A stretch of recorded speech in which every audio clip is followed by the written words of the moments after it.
বৈশাখের শুরুতেই রেকর্ড পরিমাণ বৃষ্টি দেশের দক্ষিণ পূর্বাঞ্চলের জেলা ফেনীতে, আর তাতেই শহরের একাধিক এলাকায় সৃষ্টি হয়েছে জলাবদ্ধতা। বাধাগ্রস্ত হচ্ছে স্বাভাবিক জনজীবন, চরম দুর্ভোগে পড়েছেন শিক্ষার্থী, কর্মজীবী আর অসহায় মানুষজন। এই চিত্র দেখে অনেকেই আতঙ্কিত। ফিরে আসছে একটি প্রশ্ন, আবারও কি ভয়াল বন্যার কবলে পড়বে ফেনী? কারণ গেল বর্ষায় ফেনী দেখেছে স্মরণকালের ভয়াবহ বন্যা। 10 লাখের বেশি মানুষ পানিবন্দী হয়ে পড়েছিল। ক্ষতির পরিমাণ ছাড়িয়ে গিয়েছিল অতীতের সকল রেকর্ড। প্রাণহানি ঘটেছে 35 জনের, আর সেই ক্ষত এখনও টেনে বেড়াচ্ছেন এখানকার মানুষ।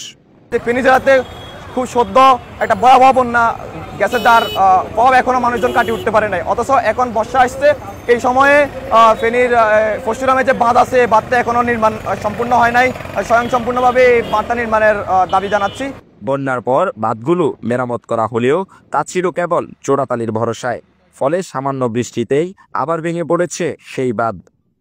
স্থানীয়দের অভিযোগ, প্রতি বছর বাজেট হয়, প্রকল্প আসে, কিন্তু বাস্তব প্রতিফলন থাকে সামান্যই। কালকে বৃষ্টি হয়েছে, পরশু বৃষ্টি হয়েছে, বহু জায়গাটা আবি গেছে ভাই।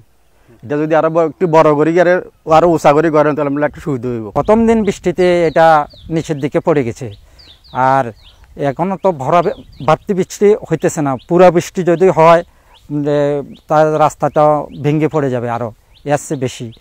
এখন একটু মেরামত যদি ভালো করে করলে আমরা একটু উপকৃত হইতো, ফেনীবাসী সবাই মানে ভালো হইতো আর কি। অল্প একটু বৃষ্টিতে দেখা যায় যে উত্তর দিকে যে বেড়িবাঁধটা হয়েছে, এই বেড়িবাঁধটা প্রায় 100 হাতের মতো ধসে পড়ে গেছে।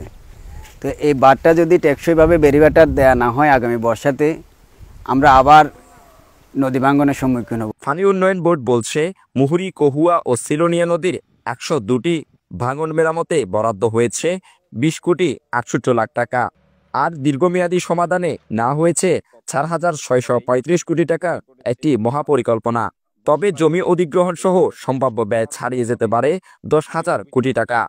আগস্ট 2024 মাসের ভয়াবহ বন্যায় ফেনী জেলায় বিভিন্ন স্থানে নদী বাঁধের 102টি স্থানে ভাঙন হয়েছে।